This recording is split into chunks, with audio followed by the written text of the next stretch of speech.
Very good question. I failed twice in CSAT, so I am eligible to tell you what to do. See, CSATని ఈజీగా అయితే తీసుకోకండి. I know people who are graduated from IIT Bombay and who cracked IIT exams, yet they failed CSAT. And I myself failed twice in CSAT just by negligence only.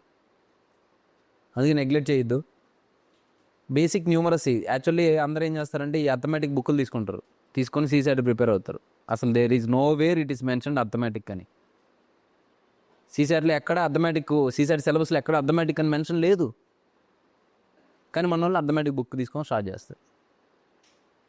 దాంట్లో ఏముంది, basic numeracy that at level of the class 10 అని ఉంటుంది. The ascending order of the numbers and their magnitude and their relation ఉంటుంది. అర్థమైందా? ఈ క్లాస్లో 10 మంది ఉన్నారు, 10 మందికి 7 గిఫ్ట్లు ఇవ్వాలనుకుంటున్నాను.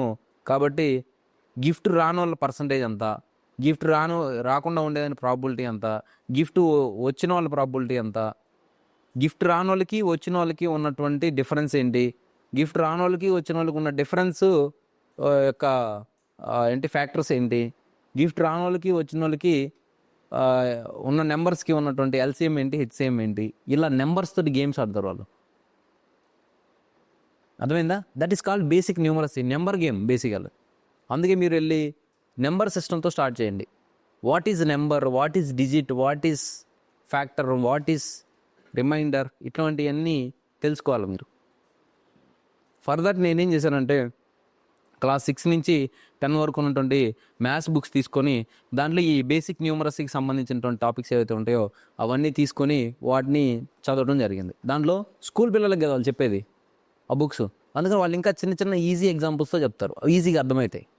అలా అర్థమైన తర్వాత కాన్సెప్ట్స్ అన్ని మనకు క్లారిటీ వచ్చిన తర్వాత PYQ తీసుకోండి. CSAT తీసుకొని డైలీ ఒక 5 లేకపోతే 10 PYQs ప్రాక్టీస్ చేస్తూ పోండి. అప్పుడు ఆ PYQలో మనకి టాపిక్స్ తెలుస్తాయి. ఒక చోట ఫ్యాక్టర్స్ అంటాడు, ఒక చోట LCM అంటాడు, ఒక చోట నెంబర్ ఆఫ్ జీరోస్ అంటాడు, ఒక చోట రిమైండర్ అంటాడు. అర్థమైందా? ఒక చోట ఇంకో కాన్సెప్ట్ అడుగుతాడు, రికరింగ్ నెంబర్స్ అంటాడు, అంటాడు. దాన్ని మీరు తీసుకొని అర్థమైందా ఆ మోడల్స్ చేసుకుంటూ పోండి. ఒకవేళ మీకు రావట్లేదు, మరీ పూర్ ఉన్నారు, హ్యుమానిటీస్ బ్యాక్గ్రౌండ్ నుంచి వచ్చారు, గ్రాడ్యుయేషన్ చదువుతున్నారు, ఇలాంటివి ఉంటే మీరేం చేస్తారంటే iRise అనే ఒక అకాడమీ ఉంది. iRise అనే అకాడమీ యాప్ని ఇన్స్టాల్ చేసుకొని వాళ్ళ క్లాసెస్ అర్థమెటిక్ 2.0 అనే ఒక క్లాసు ప్రోగ్రామ్ ఉంది. దాంట్లో ఎన్రోల్ అయితే వాళ్ళు 1 ఇయర్కి 2000 ఏమో తీసుకొని యాక్సెస్ ఇస్తారు. డైలీ ఒక 1 అవర్ వాళ్ళ క్లాసులు విని ప్రాక్టీస్ చేసుకోండి. దాంట్లోనూ నెంబర్ సిస్టమ్తో స్టార్ట్ చేయండి. టాపిక్స్ అన్ని కవర్ అయి ఉంటాయి, దాన్ని నెంబర్ సిస్టమ్తో స్టార్ట్ చేయండి. అలా నెంబర్ సిస్టమ్తో స్టార్ట్ చేసి ఆ PYQs మోడల్స్ ఉంటాయి కదా వాటన్ని కవర్ చేసి ఉంటారు, అవి చేసుకోండి. అంతేగాని పోయి అర్థమెటిక్ ఏంటి టైమ్ అండ్ డిస్టెన్సు చేయొద్దు. దాంట్లో ఏవో కొన్ని ఇచ్చుంటారు బేసిక్ ఫండ్ అవి చూసుకుంటే సరిపోతుంది. ఇలా ఇచ్చేయండి. తర్వాత when it comes to comprehension సంబంధించిన నా యూట్యూబ్ ఛానల్ ఒక వీడియో చేశాను, అది చూడండి ఫస్ట్. అది CSAT comprehension video, English comprehension. దాన్ని చూస్తే మీకు ఇంగ్లీష్ని ఎలా డీల్ చేయాలో అర్థమవుతుంది. అర్థమైందా? రోజు న్యూస్ పేపర్ చదవాలి అనేటువంటి దానికి ఇంపార్టెన్స్ ఏంటంటే ఇదే. ఇలా డిసిప్లైను, కన్సిస్టెన్సీ, మోటివేషను, ఒక ప్రాపర్ స్ట్రాటజీ. మీరు UPSC ఏం చేస్తుంది, నెక్స్ట్ ఇయర్ ఎగ్జామ్ ఎప్పుడో కూడా మీకు చెప్తుంది. అవునా కదా? నెక్స్ట్ ఇయర్ ప్రిలిమ్స్ ఎప్పుడు, నోటిఫికేషన్ ఎప్పుడు వస్తుంది, ప్రిలిమ్స్ ఎప్పుడు, మెయిన్స్ ఎప్పుడు అన్నీ చెప్తుంది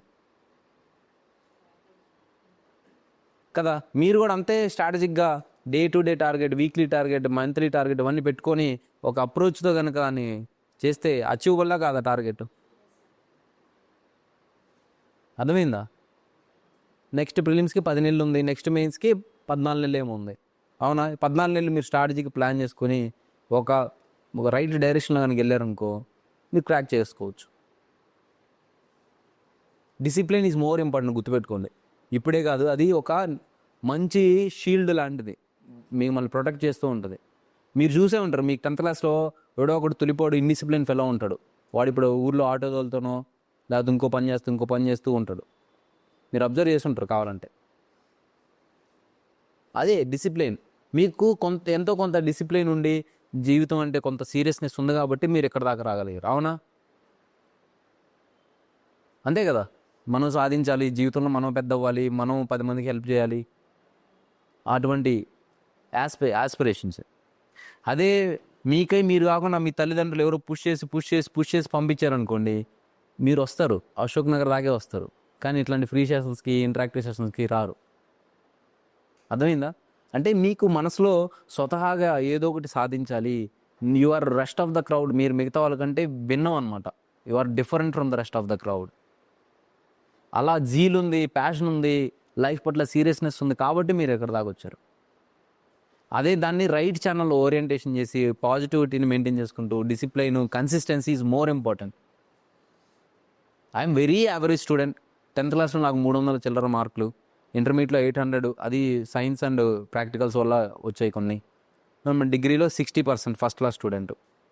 very average student, but consistence efforts, tremendous hard work, determination that made me the man today.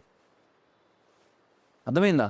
అలా మీరు టార్గెట్ని మర్చిపోకుండా దాని గురించి. నేనైతే కానిస్టేబుల్గా ఉన్నప్పుడు ఎక్కడికి డ్యూటీకి వెళ్తున్నా బ్యాగ్లో బాక్సు, ఒక సివిల్ డ్రెస్ ఉంటుంది. అర్థమైందా? ఒక సివిల్ డ్రెస్, ఒక యూనిఫామ్. ఎందుకంటే కొన్నిసార్లు మనం ఒకవేళ సముద్రంలో దూకాలి, లేకపోతే ఇంకోటో, లేకపోతే మనం ఏదన్నా రోడ్డు మీద వెళ్తుంది అనుకో, ఏదన్నా బండి మీద జారిపడినా, లేకపోతే ఇంకోటి వాడొచ్చి మనల్ని ఏదన్నా చేసినా, మురికి బురదైనా కానీ ఒక యూనిఫామ్ సేఫ్టీ. ఒక యూనిఫామ్, ఒక ఫార్మల్ డ్రెస్సు, ఒక టవల్, ఒక బాక్స్. బుక్ ఎక్కడ టైం దొరికినా ఇంక పని ఏం లేదు, కూర్చొని ఉండాలి, బుక్ తీసి ఎంతో కొంత చదువుతాం. ఏదో ఒకటి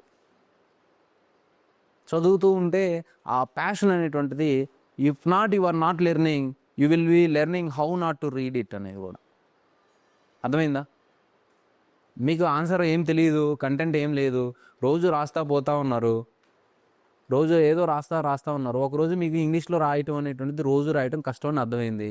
సో ఓకే, నా స్ట్రెంగ్త్ తెలుగు కదా, నేను తెలుగులో రాద్దాం. That is how I realised. నేను ఇంగ్లీష్లో ఒక క్వశ్చన్ రాస్తే గంట రాస్తున్నా, అదే తెలుగులో రాస్తే 4-5 క్వశ్చన్స్ రాసేస్తున్నా. డజంట్ మీన్ దట్ నాకు ఇంగ్లీష్ రాదని కాదు, I'm BA English literature student.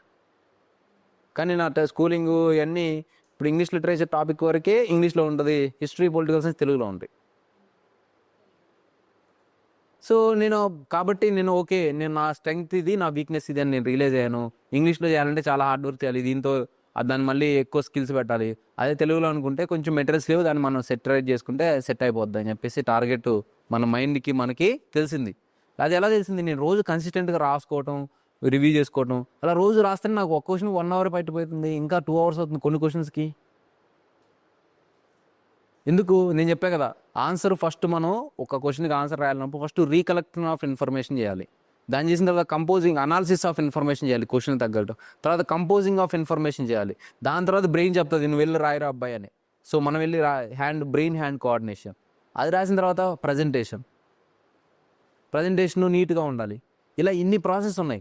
ఈ ప్రాసెస్లో ఫస్ట్ నా ఇన్ఫర్మేషన్ రీకలెక్షన్ అయిపోయి, కంపోజ్ అయిపోయిన తర్వాత, అనాలిసిస్ అయిపోయిన తర్వాత, there will be another layer of translation of information. ఎందుకు? ఫస్ట్ నుంచి మనం Telugu medium, Telugu mother tongue Telugu కాబట్టి ఫస్ట్ తెలుగులో థింక్ చేస్తాం, తర్వాత దాన్ని ఇంగ్లీష్లో ట్రాన్స్లేట్ చేస్తాం.